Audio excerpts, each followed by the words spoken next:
Hi, AP Govt kids. This is Marie Bowen, and I'm going to be talking about Congress and the legislative branch to help prepare you for the AP exam. I hope you enjoy my decorations to represent my American pride. And also, I just have a lot of Beanie Babies, so thought why not use them? Alright, let's get started. First off, let's talk about the differences between Congress and Parliament. Congress derives from a word meaning a coming together, while Parliament derives from a word meaning to talk or debate. Congressmen, their primary work involves representation and trying to make action. Parliament, mostly their work involves just debating. Congressmen are paid quite a lot and have a lot of benefits, while Parliament are poorly paid and barely have any.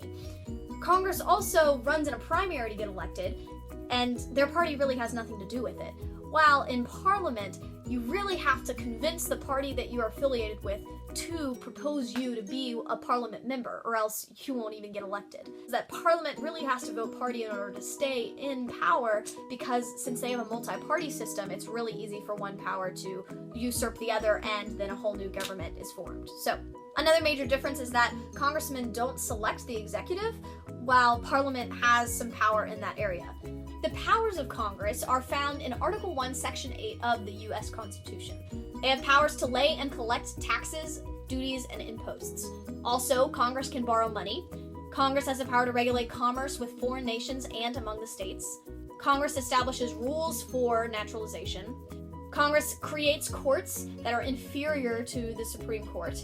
Congress has the power to declare war, raise and support an army and navy, and make rules for their governments. Congress is supposed to provide a militia. And, of course, Congress has the power to make all laws which shall be necessary and proper for carrying into execution the foregoing powers and all other powers vested by this Constitution in the government of the United States. So this is the necessary and proper clause. Now, Congress has evolved a lot over the years, but the basics that were outlined in the Constitution is that it would be a bicameral legislature. Now, this definition is a lawmaking body made up of two chambers or parts. So these are easily defined by the Senate and the House of Representatives. Now that you know some of the powers of Congress, I'm sure you're a little concerned on who is in Congress and making all of these things happen. Now, typically you think of Congress as having a lot of old white males in it, but over the years, Congress has generally become less male and less white to better represent the American people. Typically, congressmen running for re-election are more likely to get elected than a new congressman. This is often defined as the sophomore surge, or the incumbency privilege. Now, the reason that incumbents are so much more likely to get elected is, well, one thing, people know their name and they're more experienced. Incumbents have a lot more resources to help them get reelected as well, such as the franking privilege. This is the ability of congressmen to mail letters free of charge to their constituents. Incumbents often use pork barrel legislation as well to get their constituents to vote for them again. Pork barrel legislation is legislation that gives tangible benefits to constituents in several districts or states in the hope of winning their votes in return. There are three different views on why congressmen vote the way that they do. The first is the representational view. This says that congressmen are mostly focused on re-election, so they vote on things in ways that will please their constituents. This is key in social issues such as civil rights, and conflicting issues are often hard to know the public opinion. The second view is the organizational view. This is that congressmen are focused more on pleasing other Congress members. They really value the goodwill of their other members in order to help get things done. This is especially used on issues that are kind of gray, that there are no specific conservative or liberal responses. Policy-making power can be found in different groups called caucuses. These are an association between different congressmen that are made in order to help promote a certain ideology, or a certain regional, ethnic, or economic interest. There's a Democratic study group that is where liberals turn to, and there's a Republican study committee, or the Wednesday Club, which is what conservatives look to. Lastly, there's the attitudinal view. This is the view that there are so many conflicting pressures that congressmen just vote on their own personal beliefs. The presence of party polarization occurs in Congress many times. Party polarization is a vote in which a majority of Democratic legislators oppose a majority of Republican legislators. This is what many people define as gridlock, where not a lot of things can get done because the different Democratic and Republican congressmen are not working together on issues. Now, sometimes they team up and form coalitions within Congress. A prime example of this can be found in the Conservative Coalition, which formed during the 1960s and 70s. This was composed of Republicans and conservative Democrats, most of which were from the South. Now let's dig a little bit deeper into the differences between the Senate and the House of Representatives. First, let's talk about the organization of the Senate. Now, the Senate is composed of 100 members. 2 are elected from each state. Senators used to be elected not by popular election as they are today, but they were chosen by the state legislature. In 1913, the 17th Amendment was passed, which now allowed senators to be elected directly by the people in a popular vote. The majority party usually chooses one of its senior leaders to be the president pro tempore of the Senate. This position is an honorific one. When the Vice President of the United States is absent, the President pro temp is the one who presides over the Senate. The real power in the Senate comes from the majority and minority leaders. The majority leader is the legislative leader of the majority party, who helps in lots of the decision-making of what gets talked about in the Senate. The majority leader schedules the business of the Senate, usually with the consultation of the minority leader, which is the minority leader of the minority party in the Senate. The qualifications of senator include being 30 years of age when seated in Congress, having been a citizen of the United States for 9 years, and being a current resident of the state that you were elected from. Now, the House of Representatives has 435 members, each elected based on the population of its individual state. Now, the presiding officer on the House of Representatives actually has a lot of power. The Speaker of the House is elected by the majority party. He decides who speaks on the floor, rules whether a motion is relevant, assigns bills to different committees, and influences which bills will be voted for.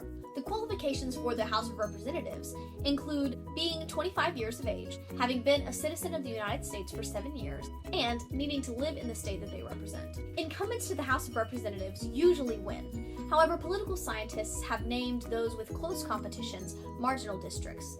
This is where the incumbent wins by only 55% or less. Now, safe districts are where incumbents win by 55% or more of the vote, which are wide margins. Senators are elected for a 6-year term, while the House of Representative members are elected for a 2-year term.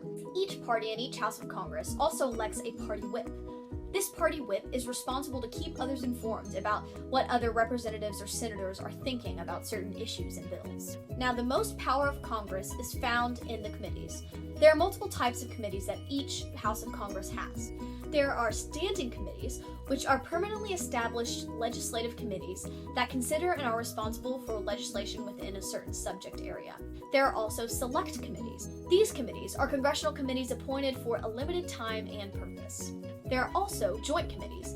These committees are composed of members of the House of Representatives and of the Senate. And lastly, there are conference committees. These are committees created to help resolve differences on bills presented by the House and the Senate. The committees that handle committee assignments are, for the Democrats, the Steering Committee, and for the Republicans, the Committee on Committees.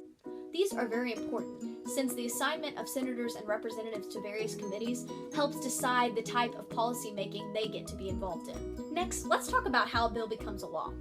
First, the bill must be introduced. In the House of Representatives, this can be done by handing it to a clerk or dropping it in a box. In the Senate, the bill must be recognized by the presiding officer, and the introduction of the bill must be announced. If a bill does not pass within a session of Congress, the bill dies. It must be reintroduced at the next Congress. In addition to bills, Congress can also pass resolutions. A simple resolution is an expression of opinion either in the House or Senate to settle procedural matters in either body. Some examples are establishing operating rules. Now, no president has to sign this, and it has no force of law. Also, there are concurrent resolutions. These resolutions are without the force of law that requires the approval of both the House and the Senate, but not the president. This has to do with housekeeping and procedural matters that affect both houses of Congress. A joint resolution is a formal expression that must be approved by both the House and Senate and by the president. A joint resolution is what Congress uses to pass constitutional amendments as well, but this only needs a 2/3 vote from both houses and doesn't need the president's signature. After a bill is introduced in either the House or the Senate, it is studied by committees. Most bills die in committees. Now, the Constitution requires that all laws dealing with money originate in the House. This is because the House of Representatives is closer to the people. This makes the Committee of the House Ways and Means Committee very powerful because it deals with all of the bills dealing with raising revenue and the ones dealing with appropriation bills. It is the job of the committees to add amendments and revisions to various bills. If a bill is stalled in committee, members of the House of Representatives can pass a discharge petition. This is the device by which any member of the House, after a committee has had a bill for 30 days, may petition to have it brought to the floor. It needs signatures from 218 members of the House. These are rarely attempted and rarely succeed. If a majority of the committee votes to have their bill produced in the House or the Senate, it is. Once on the floor, bills then must be debated. When debating a bill on the House of Representatives, the House Rules Committee has quite a lot of power. It can pass the restrictive rule. The restrictive rule is an order from the House Rules Committee that permits certain kinds of amendments, but not others to be made to a bill on the floor. They can also pass a closed rule. This sets time limit on the debate for a certain bill, and also does not allow any amendments to be made on the floor. Lastly, they can announce an open rule. This is an order to allow amendments to be made on the floor during a debate. The quorum, which is the number of representatives needed present in order to take action on a bill, is 218 in the House of Representatives. In the Senate, there are not all of these barriers. Senate members use tactics such as the filibuster, which is an attempt to defeat a bill in the Senate by literally talking it to death. 3/5 of all senators must agree to a cloture resolution in order to stop a filibuster. This is difficult for anybody to actually get passed. Also, in the Senate, many times riders are added along to bills, which are statements that are completely irrelevant to the bill in order to get certain legislation passed. A bill with many riders is called a Christmas tree bill. With a sharp increase of the use of filibusters in the Senate, there's been a new process called double tracking. This allows the Senate to move on to other business and just shelving the dispute to be discussed at a later time. Whether for passage of a bill or on certain amendments to a bill, there are many different methods for voting. A voice vote is when members of Congress shout yay or nay. This is quick and also anonymous. There's also a division vote. This is when members stand for and against the bill.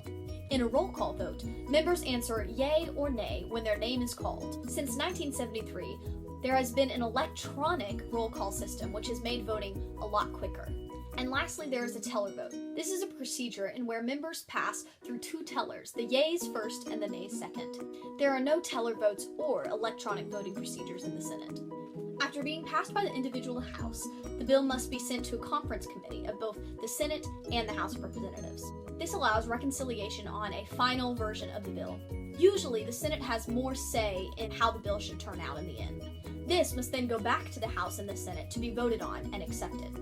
Once passed by both houses of Congress in the new revised form, the bill goes to the President to either receive his signature or get vetoed, that is, rejected. If the President does veto a bill, it can be overridden by a 2/3 vote in both houses of Congress. If it is overridden, it is immediately passed into law without the President's approval. Many scholars have agreed that on the legislative productivity of Congress, the output of legislation has declined or slowed down. Many people say this is due to the presence of a divided government. A divided government occurs when one party controls the White House and a different party controls either one house or both houses of Congress.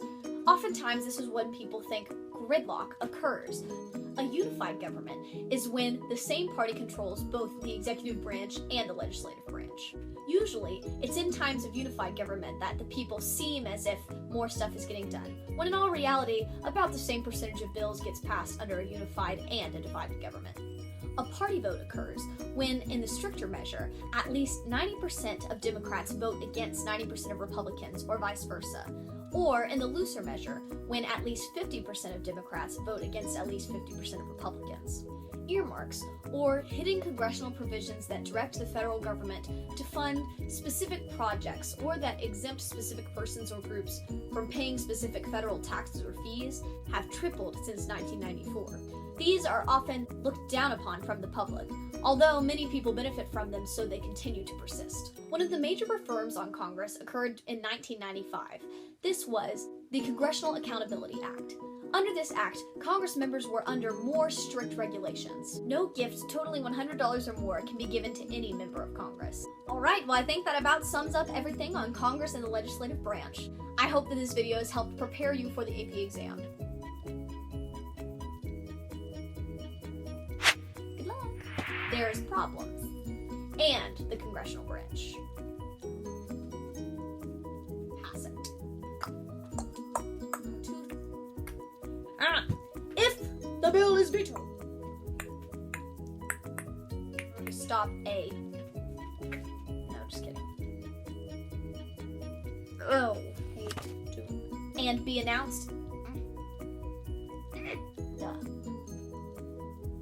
Duh.